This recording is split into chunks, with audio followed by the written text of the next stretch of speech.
to basically listen, learn, figure out what the big pain points are. Ah, very cool. So how long have you been there for? A few days now. Yeah, the conference started on Tuesday, and today's the last day. Oh, nice. So what have you learned? That'd be interesting to see what are people thinking about, talking about. What's new? Because that's always interesting when you get everyone together and start to sort of see what the sort of main sort of feelings are about things. Sure.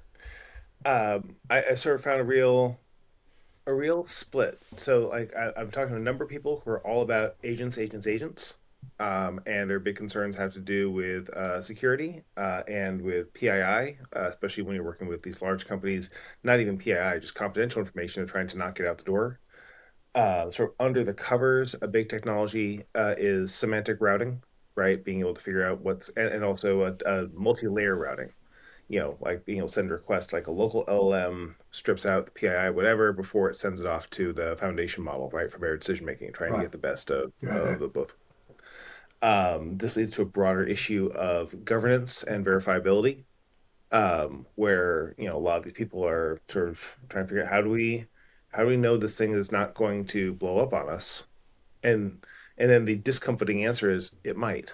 And so now Yeah. you have the issue of managing risk instead of just eliminating it. Interesting. So governance is a big deal with these folks. Access control, particularly access control among agents and among users, so the idea of, oh, we're going to have one big knowledge base isn't quite good enough when like person A should only have access to certain stuff. And therefore, agents that are being run on behalf of person A should only have certain stuff. And how do you, that's like an additional layer of complexity for thinking about these things. And and that's one hat. Like, okay, some really interesting, deep conversations about complexity. I gotta tell you, I talked to a bunch of people, and the big pain point they have is that because they are the AI person for their organization, they're inundated with requests for a Claude account, a ChatGPT account, because they actually have that level of responsibility. And the difference between like the issues they're thinking about for their company and the brass tacks of their day to day was striking. That's really interesting. I mean, I guess these are the sorts of problems you have to deal with when you're dealing at scale, and you have all these accountability issues of the data security. But I guess Yeah. these people have got a real issue because on the one hand they've got like AI security, on the other hand they're also responsible for AI enabling, and they're kind of very almost opposite things that need to go on. On the one hand, people want access to this stuff. On the other hand, that they're responsible for making sure it doesn't go crazy. So yeah, I mean, there must be a ton. And I guess there are a lot of vendors kind of trying to provide sort of solutions in this space because this is kind of, I've seen a few people do some of these things, but it seems pretty early. I haven't seen anyone with really good solutions yet. I don't know if the frontier models are actually providing sort of enterprise levels of security or, yeah, do you think there's a lot of gaps in this area? I think there are a ton of gaps in this area. And so like a lot of the people who are most thoughtful about this space I've been running into are not product vendors because product vendors move too slowly. They're service providers, right? So like trying to get into, all right, what are the details of your company situation? What are details what you're trying to do? And then put together something a little more bespoke. And actually, because working with AI, they can put together something that's more bespoke much faster, right? So you wind up with this, substitution, right? So like, oh, this would be a great SaaS for 15 minutes until things change, right? Or for five companies, but not for 500. And so you wind up Yeah. with a real scale problem when you're trying to become a service provider in the space. So a lot of the service providers I've been seeing, talk about this stuff as an area of concern, but it's not the value they provide, right? They want to be, Right. yes, we are good for governance, but we're not providing governance. And I thought Right. that Right. was a Right. useful distinction. Now, as far as the frontiers go, they are somewhat interested in the space. Like it's always been the case that like Azure has been sort of at the forefront of being thoughtful about enterprise adoption of Mm. OpenAI because getting OpenAI from your Azure comes with like governance, comes with covenants, comes with a lot more things that like make it viable by large companies. But just because it's viable because it checks some boxes doesn't mean it actually solves the governance issues. And I think that's kind of where we've gotten here, is we've gotten from the, oh, we can only buy if you're SOC 2 and you're willing to make these promises to us, to, all right, how do we integrate this into our business in a way that doesn't actually create problems as opposed to, having our butts covered from an insurance point of view. Yeah. Interesting. I mean, the one area that I've seen, well, again, doing my usual trick of bringing it back to MCP, and Sam Morrow, who's the guy who built the GitHub's MCP, I did a presentation, I think, at New York MCP Dev Day, and he was talking about, where MCP's been useful. And actually, I think this is one of the areas where MCP is actually quite helpful because it's Yeah. the kind of act as the point of interface between the models and people. Enterprises can control what information it has access to. So it's one of the areas where it isn't dead. I think in terms of being good providing that control. Um, but there's still all that tooling and connection we have to build around it to actually make it useful. It's not just coming out of the box by any means. Well, and the interesting part, as Ray was saying to me, is I didn't think about that. Is like certain people. So it's not only how you put the limits on the governance of data for agents, but like agents are basically acting on behalf of certain people, right? So these people they have they should have, according to their company policies, certain access to different data. So it's that extra layer of abstraction that I didn't think about. That's really interesting. I was at ClawCon, which is an open claw mini conference that was being run the night, one of the nights, right, of Yeah. ODSE. I go and I listen to, like, 10 different lightning talks.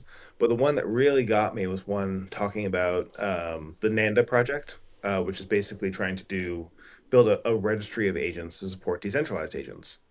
And I'd heard another talk from somebody from Nanda, and I sort of wasn't really sold on the idea. But but what they showed was having certain agents that have certain levels of permission, right? And so, hey, you're talking to X, and X needs to get information from Y. Okay, and why bother making those other agents? The story last year was you have different agents with different tools, largely for context pollution problems. Because you'd have, if you Right. put all the tools in one agent, like, okay, how am I supposed to do anything? As a result of learning how to do everything, you forget how to do anything. But this one was a really interesting story of, oh, this agent has permission to go get, payroll data, right? But as part of the way it works, it gates it to, like, okay, who's asking? And now I'm going to figure out, what I can get that's sort of more specifically for you. Something we think about all the time when it comes to, like, APIs or like building an app, but sort of has gone out the window, I think, because agents get built much more centrally. And so having this more federated approach starts to bring back more texture, right, around the security profiles, which I found to be really useful. And to your point about MCP, I think one of the key things that MCP gives us, is almost an oh, by the way, as far as the spec goes, is the authentication, right? So we Mm. can identify who the person is who's asking, which then can trickle down into the other agents or tools, right? So that, whatever they're fetching is with whoever was asking in Exactly. mind. So you have what permission does that agent have? Plus, who's using that agent? Am I going to give you this? Am I allowed, or am I going to give you this data? And that becomes, I think an interesting set of challenges, right? For these folks to, the authentication is knowing who you're dealing with becomes a really important part. And like the way MCP injects that into the interface and kind of, wait, I've got a tool that knows who I am. That's some pretty handy stuff. Yeah. And I was hearing quite a bit of MCP as the vector for applying these solutions, right? Right. And that it's Makes being very sense. heavily inside enterprise environments as the way that we're going to connect, whatever these models are with the sources of truth that are in our organizations. Yeah, I mean, it's really interesting in that, I mean, it seems at the moment the MCP is getting more traction with the enterprise than with the consumers. Where, when you first started talking about this, it was very much OpenAI building MCP apps. This was going to be the thing. And actually, that's all kind of slowed down. And we're I'm seeing the biggest interest and the most conversations around MCP is within the enterprise because they really like this authentication piece and being able to start to manage all their huge numbers of connections to models, and have unified security models that can handle what they have to deal with. So but weirdly now, I mean, in the last few days, we've still seen Claude open up the consumer side. So it's kind of gone completely back the other way now, where Claude started opening up the Claude connectors to a bunch of, Spotify's of all trails. Some of the early adopters of the OpenAI apps are now coming in through Claude. And I mean, I think you spotted the thing that Elliot announced, the whole the sort of it's sort of discoverability piece is now in Claude. So you put something in, and Claude can surface potentially relevant things for you. So, I mean, from where we were end of last year, it's kind of all changed around, and now OpenAI seems to be doing other things, not really doing anything on MCP, and Claude is the thing that's, whether or not they put much effort into it, they seem to be getting a lot of more traction with MCP than OpenAI has. I think that this is sort of having three fronts right now, maybe even four. So I guess four fronts are the API front, like who's going to be using our stuff coming through the API paying per token right on the meter. There's the code front, which is Codex on the OpenAI side and Cloud Code on the Anthropic side, anti-gravity on the Google side, and the war, right, for trying to get developers to be using their stuff, which right now is where they believe there's going to be a lot of money to be made because that's where a lot of business value is for these things.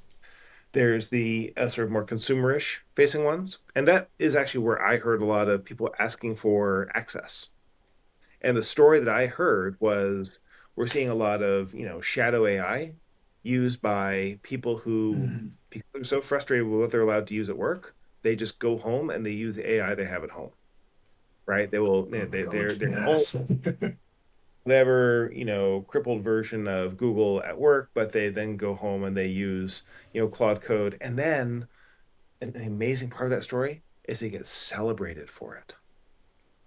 Mm. Both and the maybe code using ChatGPT or whatever, because it's not something you could have done ever with like the company stuff. It's like, oh man, you must be so good at this. But of course, what you're also It's doing interesting, is isn't it? taking all your sensitive information and dumping it into these models. But and sometimes using the consumer plans that don't have the same governance and privacy, right? That the Yeah, corporate yeah, plans yeah, do. yeah, yeah. And I then mean, there, it's. So go I was just gonna say that the last category is cowork, right? And that's the one where like Anthropic has a play, and I think OpenAI is scrambling to catch up.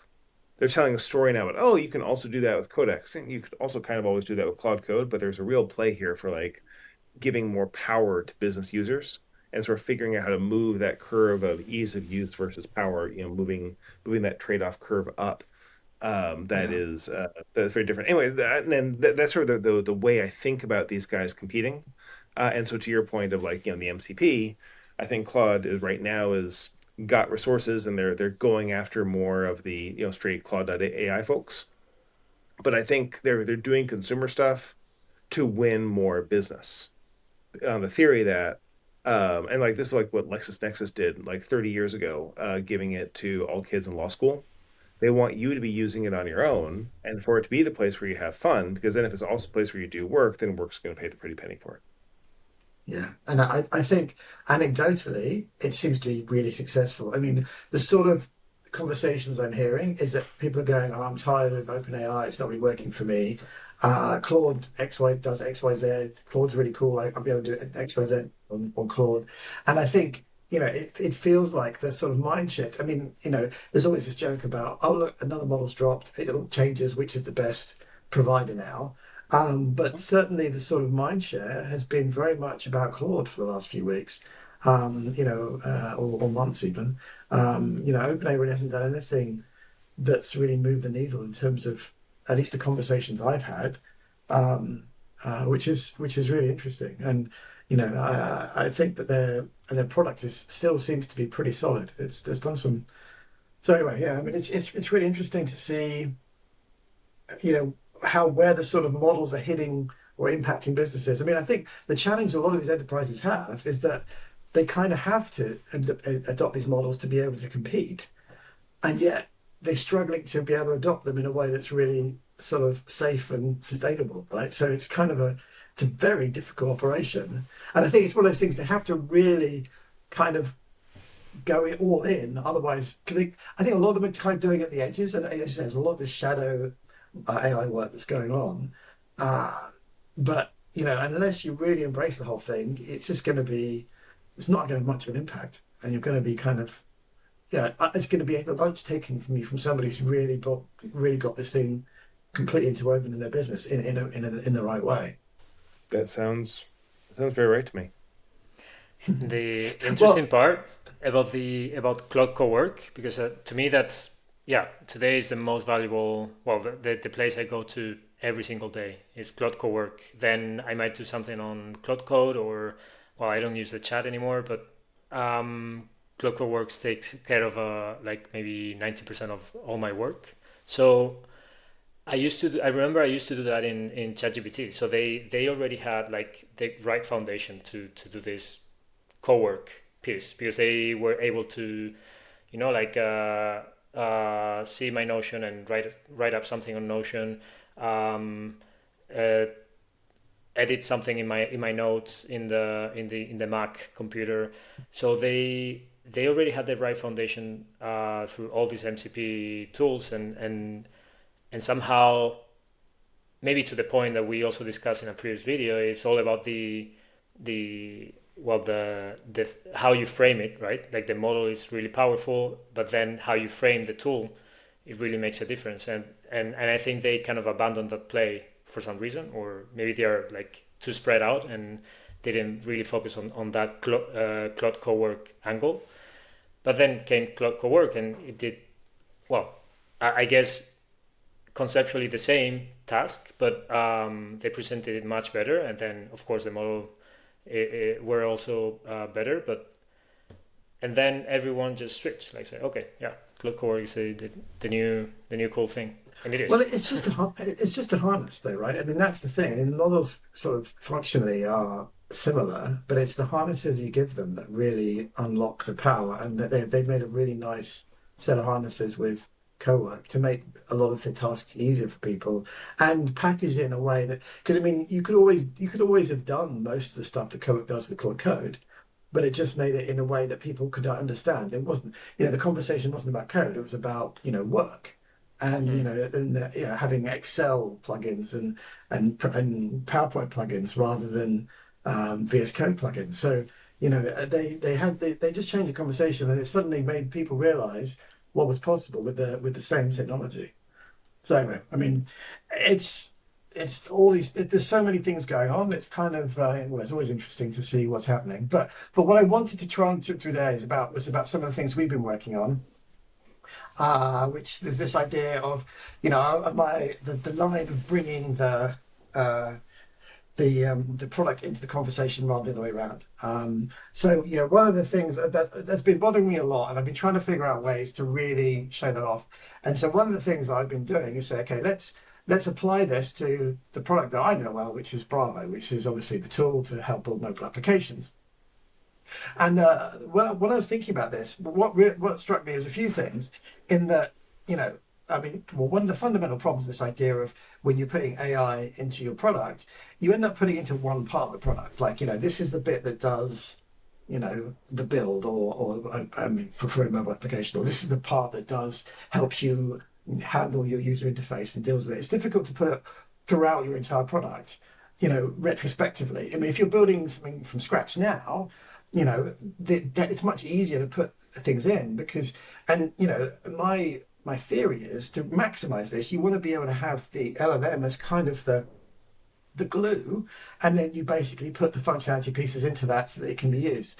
So what we've been working on is this idea of doing that. So all the core functionalities of what Bravo is about are simply MCP tools, and the LLM kind of actions them all. But the really interesting thing about this is by doing it this way, what happens is all of the pieces of what Bravo is, the sort of functionality, is deterministic and it's just function calls, whereas all of the LLM work is done, in your client, which means you can use your own subscription.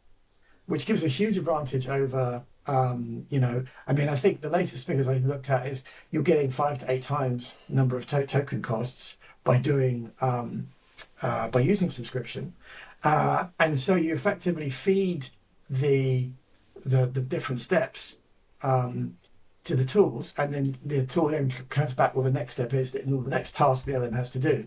But there is also the advantage of this of having almost emergent behavior, because it starts to be able to do, by looking at all of what the intents are across all the tools, it can start to create new workflows that you hadn't necessarily planned on yourself, and it can start to create more functionality than you envisaged.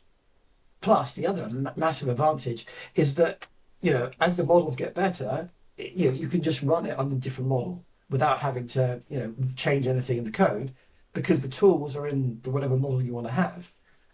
So what this has meant is that you're able to have the whole functionality delivered, much leveraging the other MCP tools like Figma or whatever comes along, and still get the outcome that you wanted to have. And I think the more I dove into this, the more I think it's a very interesting way of doing things, that can really really unlocks a lot of the potential of this composability, because you're able to kind of plug things into different areas. And what's also interesting is lots of little things come out from this. One of the challenges with the models as they stand right now is they don't really have, or at least a lot of the clients don't have a concept of time. If you ask it to wait 3 minutes, it doesn't really know how to do that, right? It kind of sits there and randomly does stuff. I mean, Claude Code's better at this because it can call tools. But when you can start using MCP apps, you can start to create widgets which can action things on time, and they can poll, and they can check for updates, and then when something triggers, they can inject a message into the conversation to actually create an action. So the widgets really help with this process. And then additionally, you also have the ability. Well, I mean, you just basically create all this extra functionality comes from creating things exactly how you want. Uh, but still allows the LLM to turn do interesting things you haven't expected to do. So I think this is going to be. I mean, it's interesting going through this exercise to be able to see what comes out from this.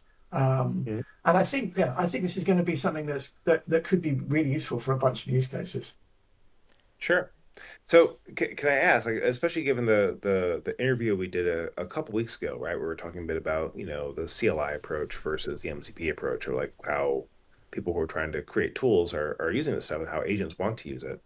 What have been the friction points you've experienced? Right? I sort of figure you were probably MCP first, partially because of the conversations we're having here, what have you.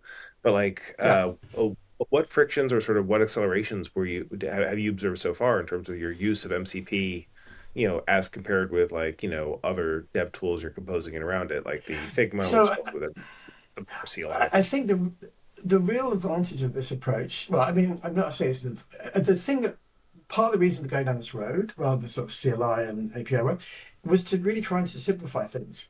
One of the challenges, if you really stuck into Claude Code, I mean, Claude Code could do this. It's not to say that it's going to be this is the only way.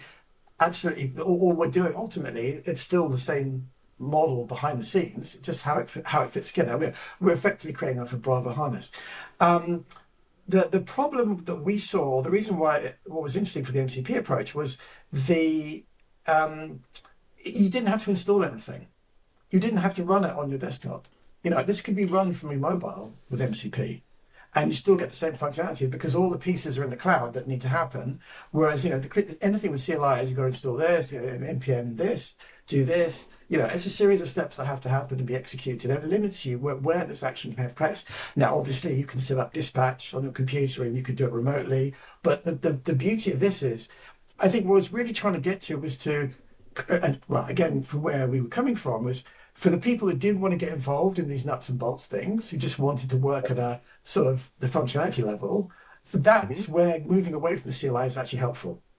I wouldn't pretend that it solves every problem, and it's for some people this isn't useful, but for the people that don't want to get involved in that, or if you want to work on multiple, um, computers or mobile or whatever, And the great thing is because it's in a conversation and your conversation is across all your devices you're logged into, you can work from anywhere without having to worry about the CLI. So, on the one hand, it's not as flexible as a CLI for sure. But that, again, wasn't necessarily an issue because when we were doing this, we wanted to be very opinionated. We're not trying to solve every problem and every different combination. We were going to say, we're going to do it with this stack and build around that.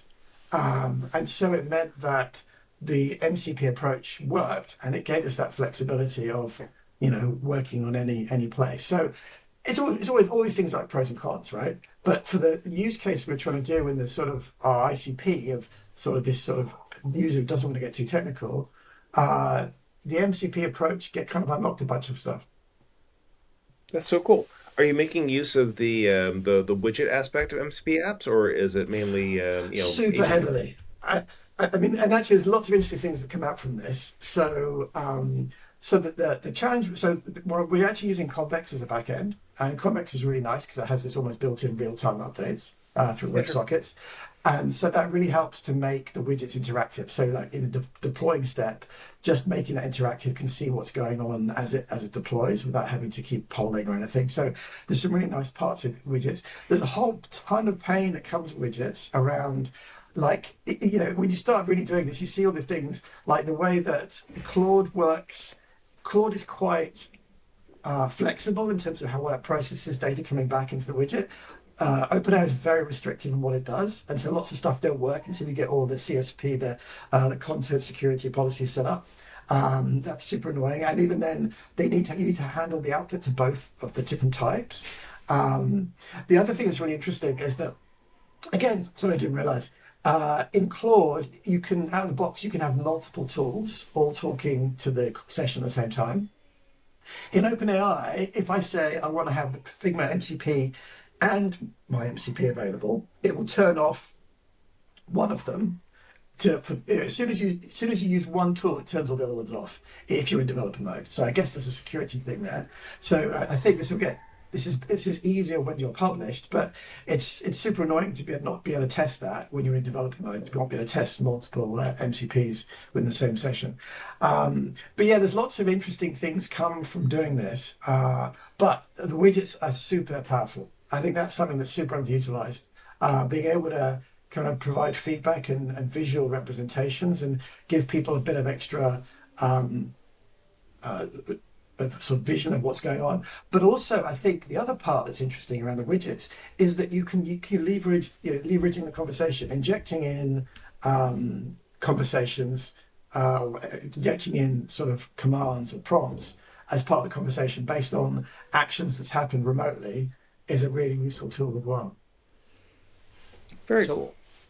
Toby, I have a question. So, what can you do with this MCP exactly? What is the whole journey? I mean, so the core of this is, I mean, it was more of an example than trying to solve all the problems. I mean, it's very much a case of doing what Bravo did, taking a design from Figma MCP, taking what Figma MCP gives it as a sort of as the code version of that, converting it to React Native, building the logic around it, and then doing that across all the screens, and then building a convex database to support whatever functionality has been emerged from those screens, and then packaging it up, deploying it, so you have the end to end. So the idea is basically you go from a Figma to a deployed app that can be viewed on the web as a preview or published as an Expo app for React Native. So it does the end-to-end things. But what's nice about it, because it's all the steps are within the LLM, it's easy for you to kind of jump in and say, you know what, change this functionality, and then it then uses all the other following steps to build whatever's needed.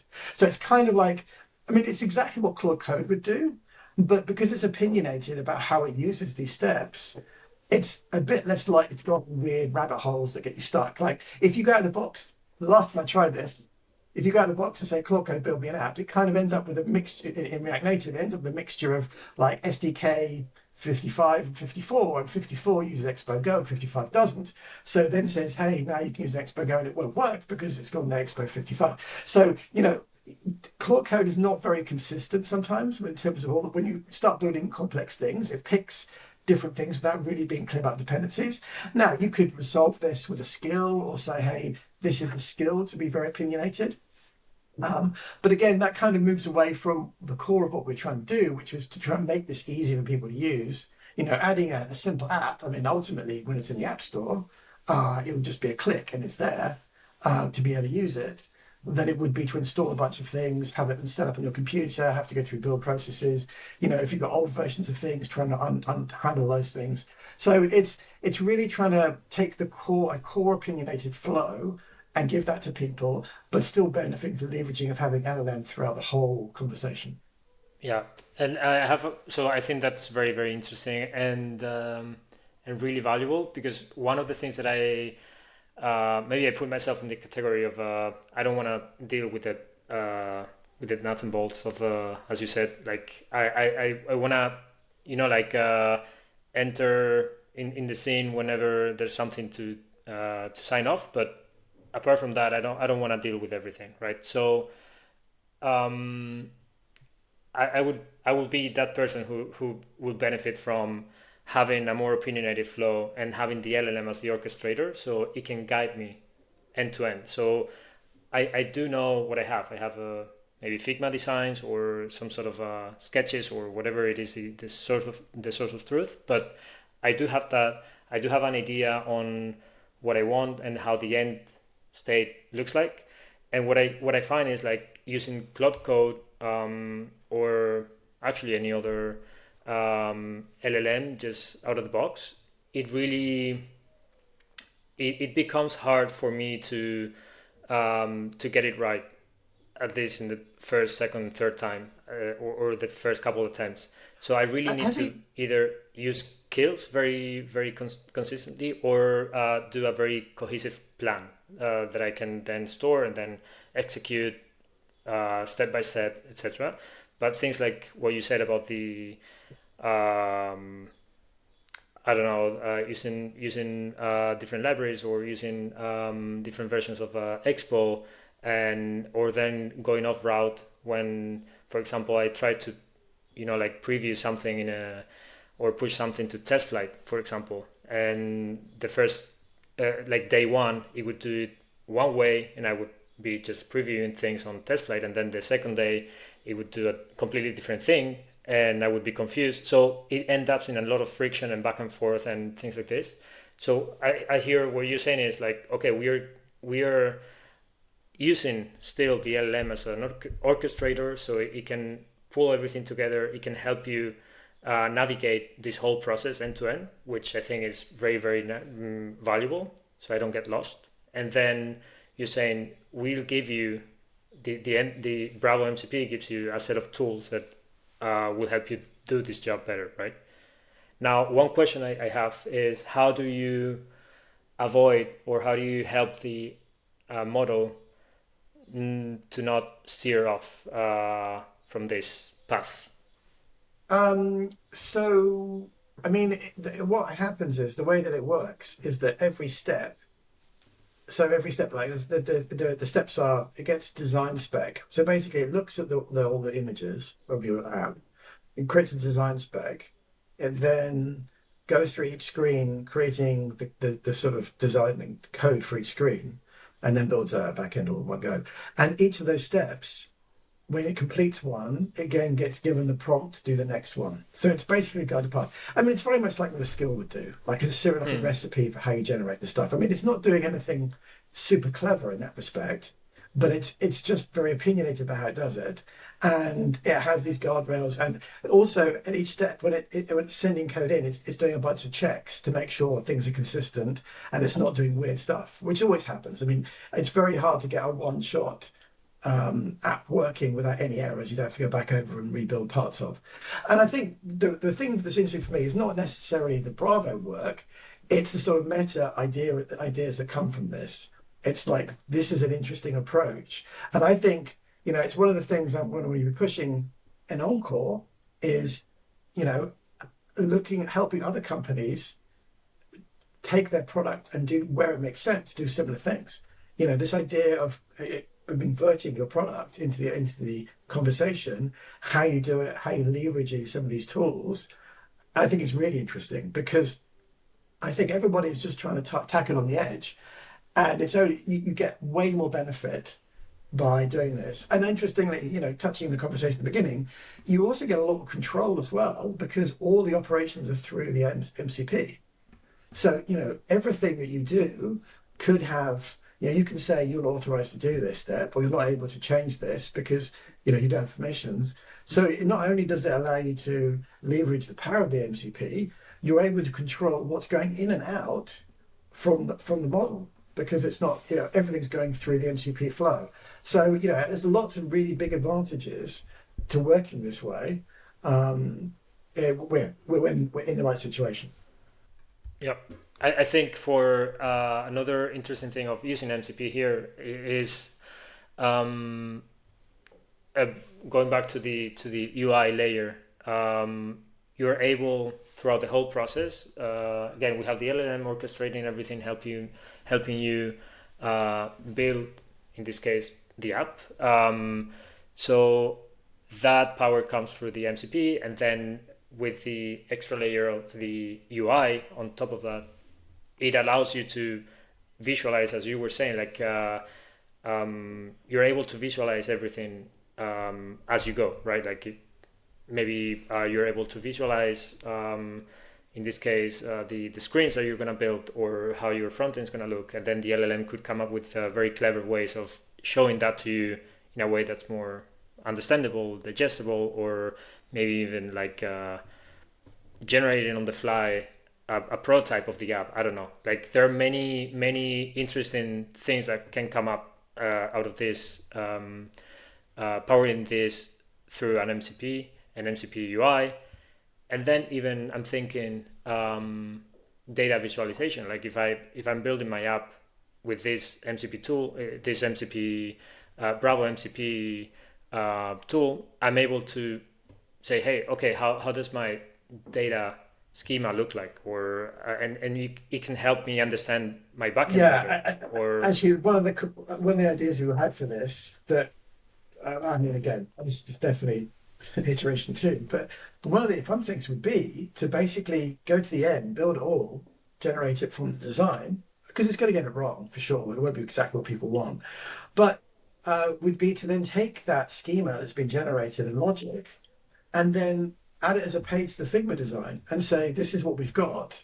And then people can visually change it around or say, let's map these fields. Or, I mean, there's, we can do a ton of things because we've got the LLM in the end to end of this.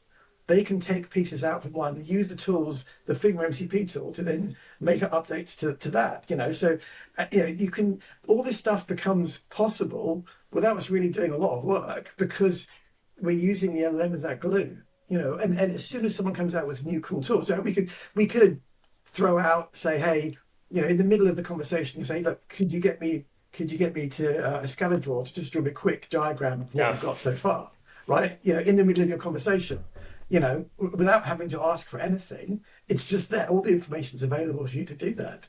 yeah, And where someone was going to build that as a product, that would be a massive development work to be able to add that into their product.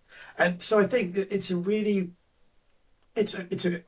powerful way of building things. And again, this is what Claude Code gives you already. So we're not doing anything that Claude Code can't give you.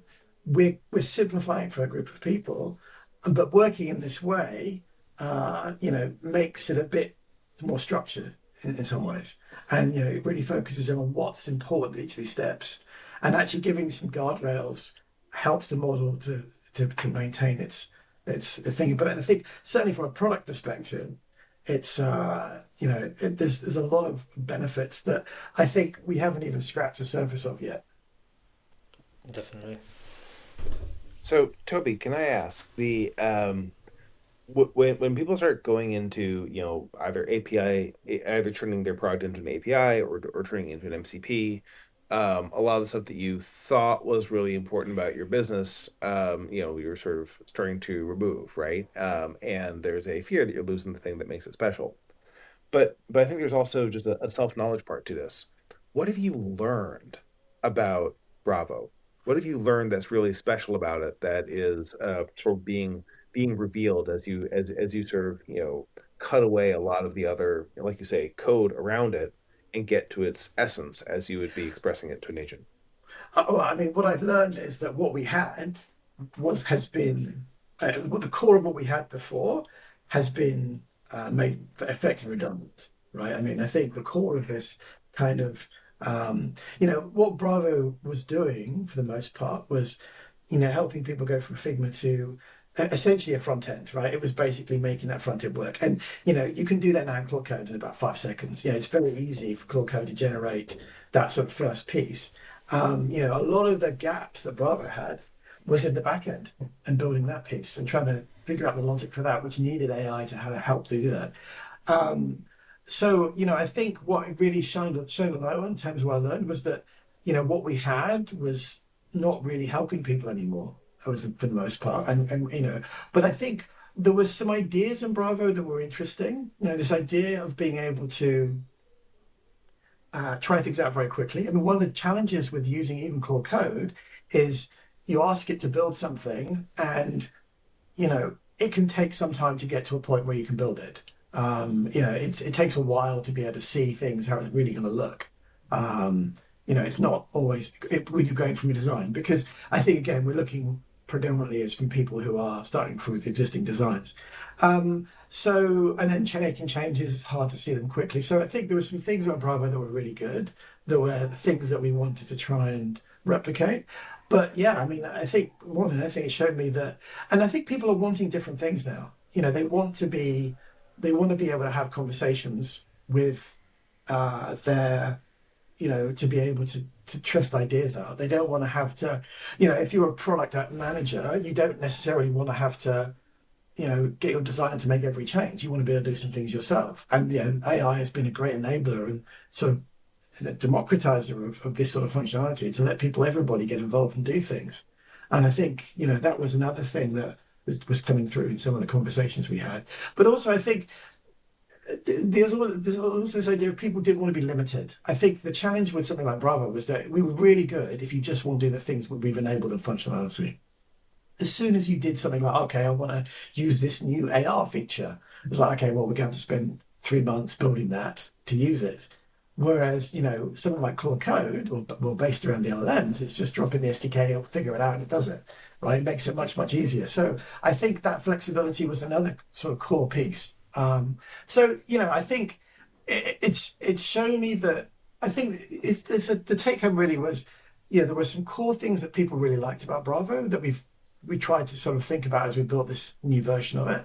But also it really showed a lot in limitations, and people have moved on from that sort of approach and want different things these days.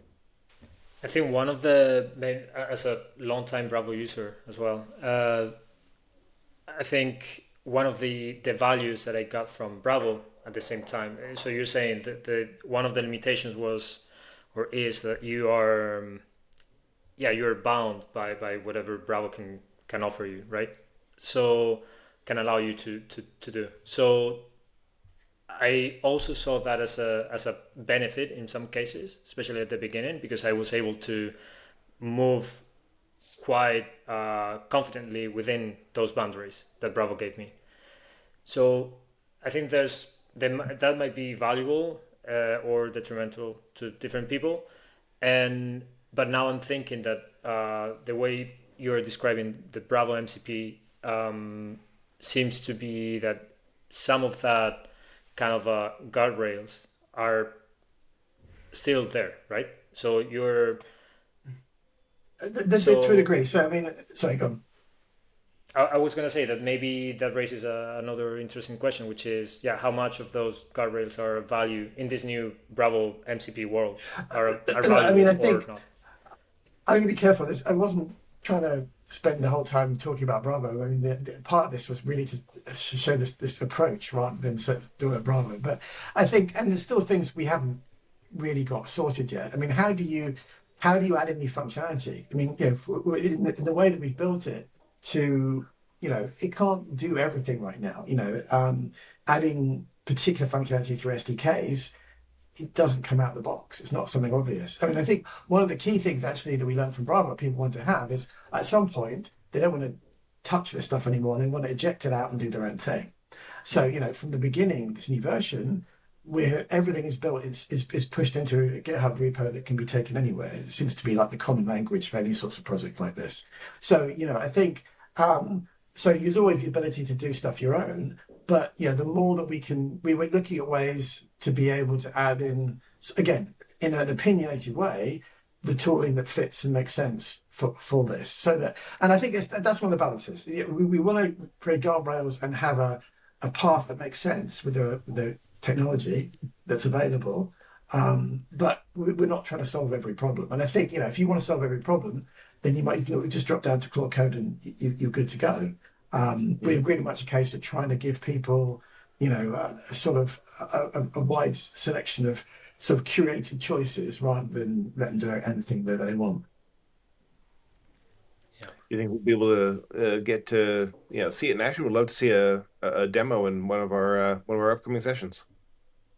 Yeah. Okay. Well, I mean, I will. I still want to knock out some kinks because the last thing I want to do is do a demo where it all falls apart. But yeah, I think we should do a bit of a demo in the next one. I think because particularly trying to, I think we're going to try and highlight some of the sort of emergent behavior where you can ask it to do things that we hadn't planned for, and it just works. Because I think that's what's really interesting about some of the stuff. But yes, definitely, I'll try and get some demos up next week or so. Super cool. Very cool. This is really All right, cool. well, thank you for letting me monologue today. I apologize that I've spent a little bit of time talking, but I think I find this really interesting. Hopefully, I can get this shared with more people so they can try it out too. But I think more than anything, it's an interesting approach. I think other people should look at as a way of leveraging, LLMs and MCP as a way of getting stuff done. Ultimately, cool. Fantastic. Well, thanks very much, guys. Thank Talk you. to you so soon. See you soon. Bye. Bye-bye. Bye.